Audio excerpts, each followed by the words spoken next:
Have you ever found yourself wondering why people seem to treat you differently as you grow older? Maybe you've noticed it in subtle ways. An old friend stops calling as often, your family members seem a little less patient, or even strangers don't smile or engage with you like they used to. You might feel invisible in conversations or like your voice doesn't carry the weight it once did. It can feel confusing, isolating, even painful, especially when, deep down, you know you still have so much wisdom, warmth, and experience to offer. You've lived a rich life. You've overcome challenges, celebrated triumphs, and gained insights that younger generations haven't even begun to understand. So why is it that as you reach a certain age, say, after 65, it can feel like the world is slowly backing away? It's a tough truth, but here's something important to consider. Sometimes the change in how others treat us isn't just about them. It might also have something to do with us, with how we've adapted to aging, how we communicate, and how we show up in our relationships. In this video, we're going to explore 6 powerful yet often overlooked behaviors that can unintentionally push people away after 65. These aren't dramatic or malicious actions. In fact, they're usually things we do without even realizing it. But over time, these patterns can quietly create emotional distance between us and the people we care most about: our children, grandchildren, friends, neighbors, and even our partners.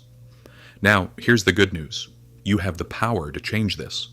Once you become aware of these subtle behaviors, you can make small but meaningful shifts that help rebuild closeness, strengthen trust, and deepen the connections that make life worth living. So stay with me until the end, because understanding these 6 habits could truly change the way people relate to you, how much they enjoy your presence, how often they seek you out, and how much love, respect, and companionship you continue to receive well into your later years. This isn't about pretending to be someone you're not or trying to act younger than you are. It's about making sure that the people in your life see and remember the very best version of you: wise, kind, curious, open-hearted, and full of life. Before we begin, if you haven't subscribed yet, I recommend you subscribe and turn on the bell so you don't miss any videos. If you enjoy this video, please type 1 in the comments. If you don't like it, type 0 in the comments to let me know so I can make better videos for you. Now let's get started. Number 1. Becoming too negative about everything. Life isn't always kind. By the time you reach your mid-60s or beyond, you've likely experienced more than your fair share of heartache, disappointment, and personal struggle. Health issues may become more frequent and harder to manage. Finances may feel tighter than they once did, and family dynamics may shift in ways that are confusing or difficult to navigate. You may even feel like the world around you is changing faster than you can keep up with, often in ways that are hard to accept or understand. These experiences are deeply real, and the emotions that come with them are valid. You've earned the right to speak your truth and share what you've been through. However, there's a fine line between expressing your honest emotions and allowing negativity to consume every conversation. When life presents these constant challenges, it's natural to want to talk about them, to vent, and to share your feelings. But when your tone shifts toward bitterness, constant criticism, or pessimism, it can gradually erode the warmth and connection you have with those around you. At some point, without even realizing it, you may start to sound like you're constantly complaining, whether it's about your health, the younger generation, how things used to be, or everything that's wrong with the world today. While you may feel that you're simply being honest, those around you may begin to feel differently. Instead of empathizing, they might start feeling overwhelmed, emotionally drained, or even helpless. This gradual shift can lead them to avoid conversations with you, not because they don't care, but because they are trying to protect their own emotional well-being. They might not know how to respond, or they may fear that every interaction will leave them feeling worse rather than uplifted. Over time, you might find that fewer people are seeking your company, and those who do might be more distant or reserved. Think about it this way. People naturally gravitate toward those who make them feel better. No matter your age, you probably feel more comfortable around people who inspire, uplift, or simply make you feel understood. Those are the people who can make you laugh, share in your joys, or offer a comforting word when times are tough. If you find yourself more often sharing frustrations or negative experiences, it's worth reflecting on how this might be affecting your relationships. This doesn't mean you should bottle up your emotions or avoid talking about the difficulties you face. Expressing your truth is important, and those close to you want to support you. But balance is everything. Mindfulness about the tone and content of your conversations can transform your interactions. Instead of beginning every chat with a complaint or frustration, try shifting the focus.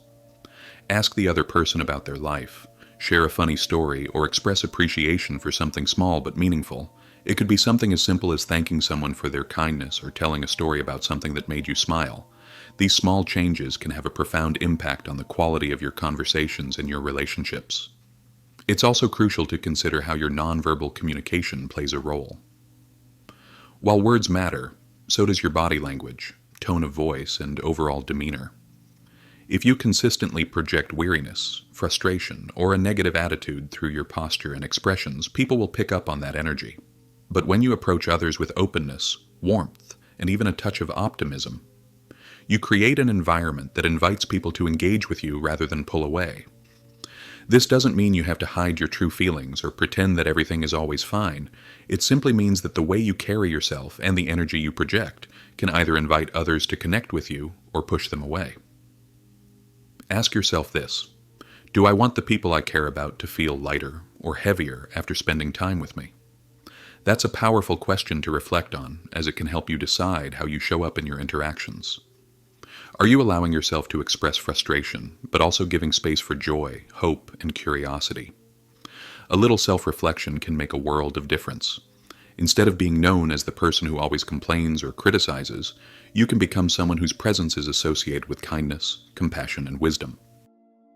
Number 2, giving unwanted advice or criticism. One of the greatest blessings that come with growing older is the wealth of life experience you've accumulated. Over the years, you've navigated tough decisions, learned from painful mistakes, and picked up wisdom that only time can teach. With each challenge you've faced, you've gained valuable insights into how to approach life, make better choices, and avoid the pitfalls that once caused you hardship. So, when you see someone you care about, whether it's a child, a grandchild, a friend, or even a neighbor, heading down what looks like a dangerous or unwise path, it's natural to want to speak up. You want to protect them, to help them avoid the same pain you once endured, and to guide them toward a better outcome. Your intentions are rooted in love and concern, which is admirable. But here's the catch: even the most well-meaning advice can backfire if it's unsolicited. What feels like helpful guidance to you can often come across as criticism to the person on the receiving end, especially if they didn't ask for your opinion in the first place. This is a subtle yet powerful dynamic that can gradually create tension, even between people who care deeply for one another. Think about it.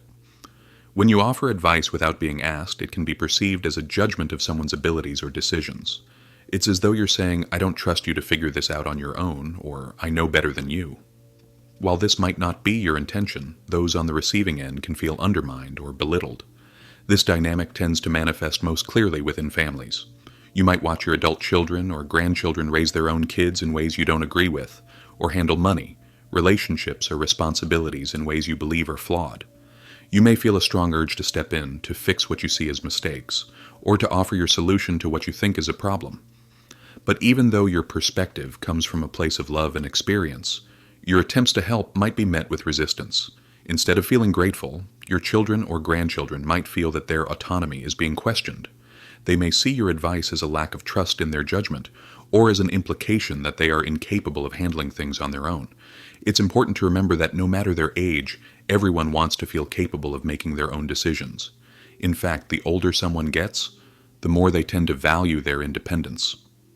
When advice is offered unsolicited, it can strip away that sense of independence, leaving the person feeling like they are being treated like a child, even if that's not what you intend. It's not that they don't appreciate your experience or wisdom. Rather, it's about the timing and manner in which your advice is offered. But this issue doesn't just happen in family dynamics. It can also occur in friendships or more casual relationships. You might find yourself wanting to help a friend by offering advice on their eating habits, their spending, or how they manage their relationships. Again, your intention is to help, but your friend may perceive your advice as judgmental. They may feel inadequate, or as if they're being constantly evaluated. Over time, this can lead to frustration or resentment, and the relationship may begin to feel one-sided or strained. If your friend feels like they're always under a microscope, they might begin to withdraw, avoiding certain topics, or even steering clear of conversations with you altogether. So how can you share your wisdom without inadvertently pushing people away? The key is to be patient and wait for the door to open. When someone genuinely wants your advice, they will ask for it. And when they do, they are far more likely to be receptive. Until that moment comes, it's usually best to hold back and give them the space to figure things out on their own. This doesn't mean that your voice isn't important or that you shouldn't share your knowledge. It simply means that timing matters, and it's important to approach these conversations with respect for the other person's autonomy. Instead of jumping in with corrections or suggestions, try offering your thoughts in a way that invites a conversation rather than dictating one. For example, you could say, "Would you like to hear what worked for me in a similar situation?" Or, "I have a suggestion, but I'll wait until you're ready to hear it." Framing your advice this way, as an invitation rather than a directive, shows respect and allows the other person to feel empowered in their choices. It also preserves trust, as they know that when they come to you for help, you'll be there, but only when they're ready. Number 3. Refusing to adapt to change. Change is one of the few constants in life. The world you live in today is not the same as it was 20, 30, or 50 years ago. And it won't be the same 10 years from now either. That's the nature of progress, technology, culture, and society. But one of the most common ways people begin to alienate others as they age is by resisting this natural evolution instead of growing with it. It's not always intentional, and it often comes from a place of feeling overwhelmed or nostalgic. After all, you've lived through generations of habits, traditions, and values that shaped you, and now it can feel like the world is changing so fast, there's barely time to keep up. But refusing to adapt doesn't protect you, it isolates you.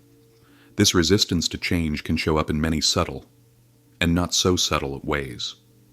Maybe every time a younger person brings up something they're excited about, it's met with skepticism or an eye roll, followed by a story that begins with, "Back in my day." Or perhaps modern technology is brushed off as unnecessary or annoying, even though it's now the primary way people communicate, socialize, and organize their lives. Or maybe there's discomfort around changing social values, around gender, language, politics, or lifestyle, that makes you feel out of touch or disconnected. These reactions might feel harmless or even justified, but to those around you, they can come across as dismissive, critical, or closed-minded. Over time, these patterns build walls between you and the people you care about. If every interaction turns into a debate about how the past was better or a complaint about kids these days, people, especially younger ones, start to avoid engaging deeply with you. Not because they don't love you, but because the conversations become draining instead of uplifting. And sometimes it's not just about the words, it's about the energy. If you consistently show resistance to the world they live in, they may begin to feel like there's no space for connection. Take technology, for example. Yes, smartphones, apps, and social media can feel confusing or even unnecessary at first glance, but they're also the primary tools that people, your children, grandchildren, friends, and even doctors, use to stay in touch, stay informed, and stay connected.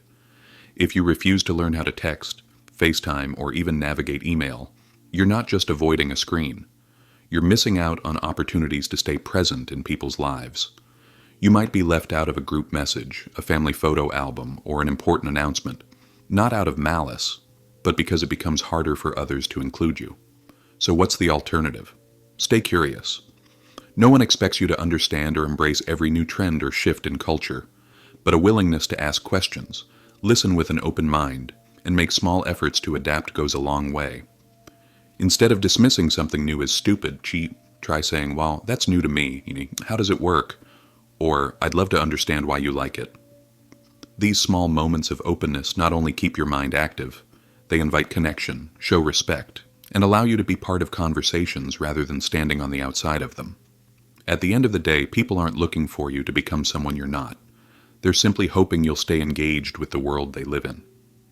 When you embrace change as a chance to learn, grow, and relate, instead of a threat to your identity, you show the people around you that age hasn't closed your mind, it's expanded your heart. And that kind of presence? It's powerful. It makes people want to stay close. Number 4, expecting too much from others without giving back. As we get older, it's natural to lean a little more on the people around us.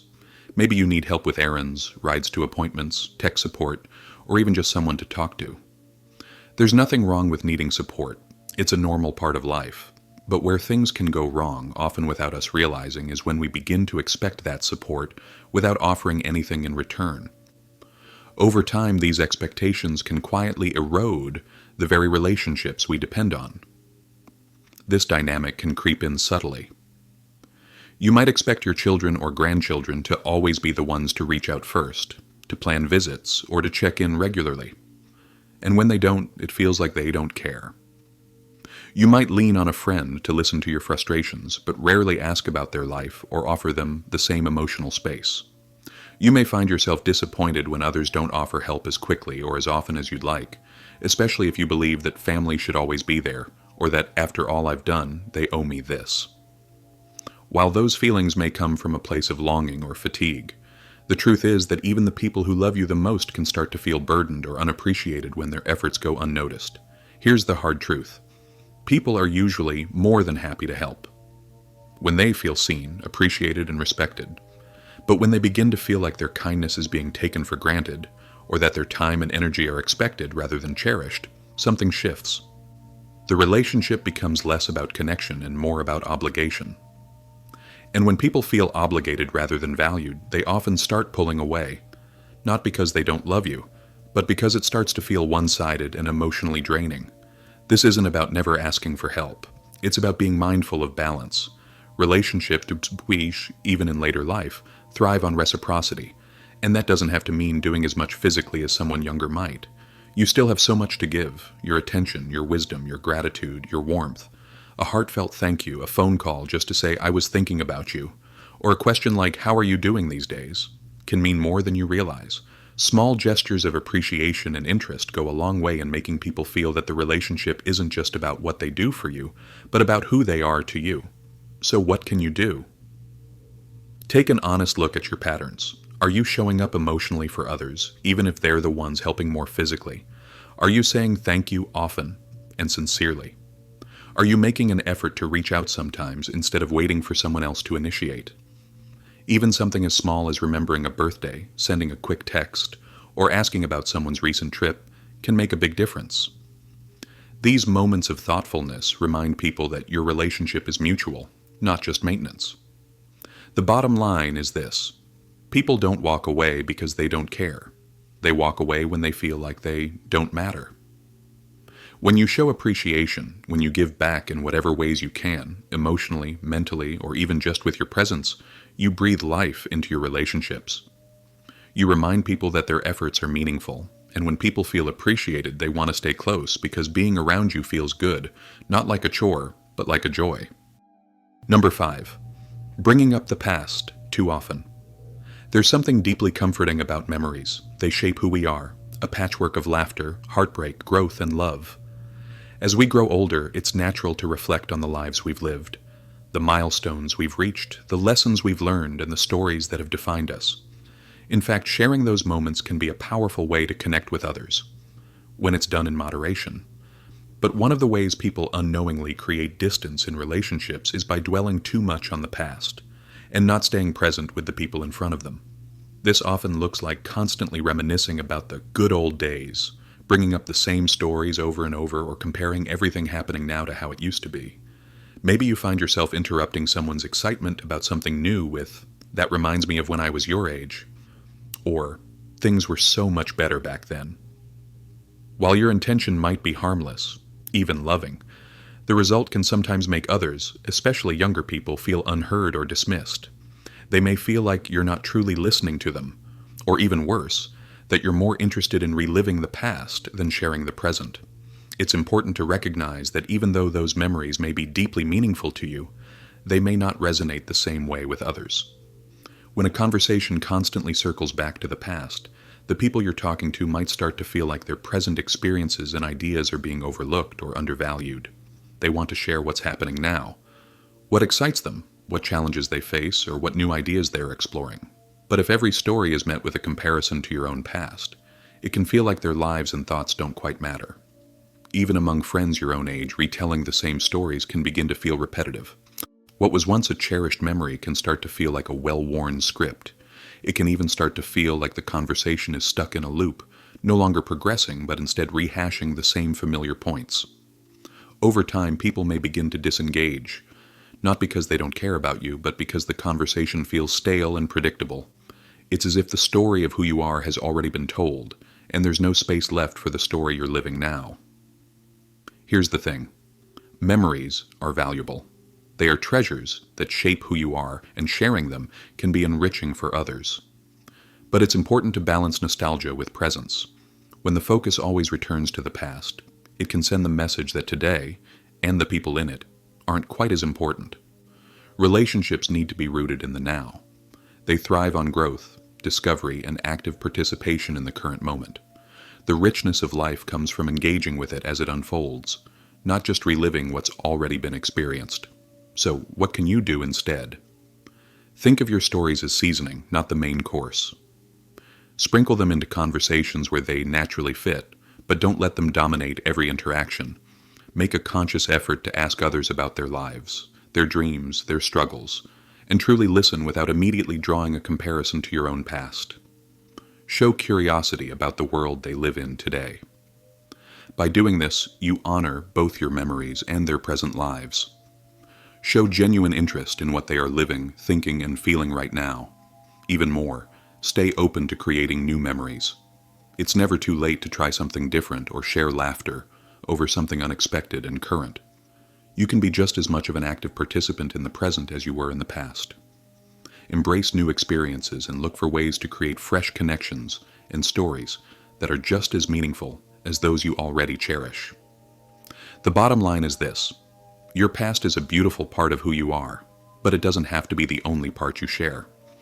People want to connect with you, the person who still has thoughts, opinions, humor, and heart to offer in the present. By balancing reflection with presence and nostalgia with curiosity, you make space for deeper, more meaningful connections. After all, life is still happening, and there's so much to talk about, learn, and experience together. The best chapters of your life are still being written, and your relationships will thrive when you engage with both the past and the present. 6. Not respecting boundaries and personal space. As we grow older, our roles in relationships begin to shift. We may go from being the center of the family to more of a guiding presence. That shift can be difficult, especially when you're used to being deeply involved in your children's or friends' lives. But one of the most important and often overlooked parts of maintaining strong relationships is respecting other people's boundaries, both physical and emotional, even if they are people we've known and loved for decades. Boundaries aren't just about closed doors or missed phone calls. They're about understanding that other people, no matter how close they are to us, have a right to their own time, space, choices, and emotional limits. And sometimes without even realizing it, we can cross those lines. Maybe you expect your daughter to pick up every time you call and feel hurt or ignored when she doesn't. Maybe you drop by a neighbor's house unannounced, assuming they'll be happy to see you without checking if it's a good time. Or perhaps you press your grandkids for details about their relationships, jobs, or private decisions, believing your concern gives you the right to know, even when they aren't ready to share. At the heart of it, the mistake isn't coming from a place of malice. It's coming from love, habit, or a genuine desire to stay involved. But to the other person, it might feel like pressure. It might feel like their privacy is being overlooked, or that their personal time isn't being respected.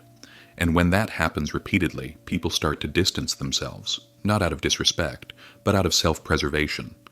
You might start noticing they call less, visit less often, or stop sharing the details they once used to.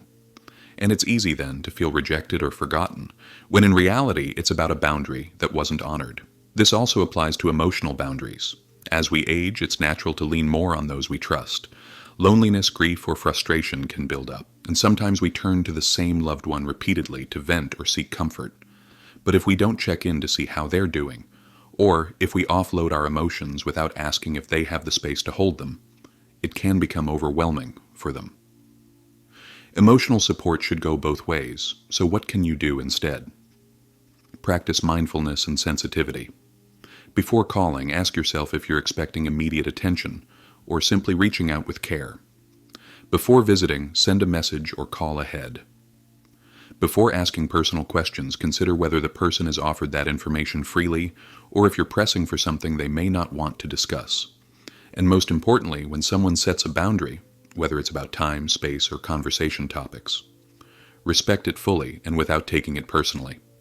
The truth is, when people feel safe and respected in your presence, when they know they can say, "not now," without guilt or judgment, they're more likely to open up, reach out, and stay close. Boundaries aren't walls meant to shut people out. They're guidelines for keeping relationships healthy, balanced, and mutually supportive.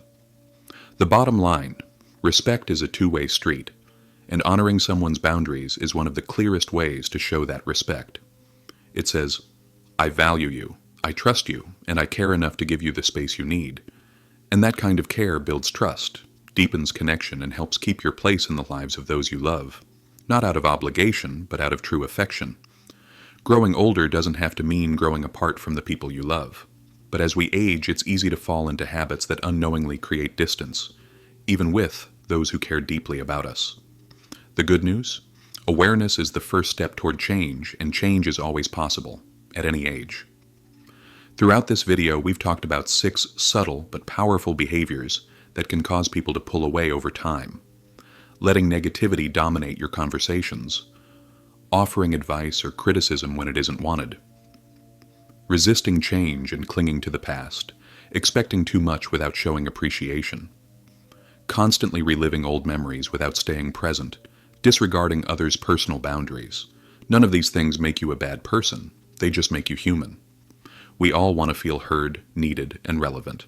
But the key to maintaining strong, healthy relationships as you age lies in understanding how your actions affect others and being willing to make small shifts that can lead to big improvements. Because here's the truth. Relationships don't survive on obligation. They flourish through mutual respect, appreciation, and emotional connection.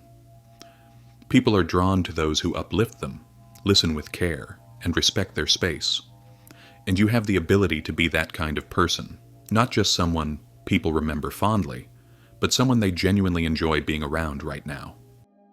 So ask yourself, which of these points resonated the most with you? Have you noticed a shift in your relationships that might be connected to one of these behaviors? We'd love to hear your story. Leave a comment below and let us know your thoughts. Your words might just encourage someone else who's going through a similar experience. And if this message spoke to you, please consider liking, subscribing, and sharing it with others. Your support helps us continue creating honest, thoughtful content designed to inform, inspire, and connect. Thanks so much for watching, and remember, it's never too late to grow, connect, and bring out the best in yourself and your relationships. We'll see you in the next video.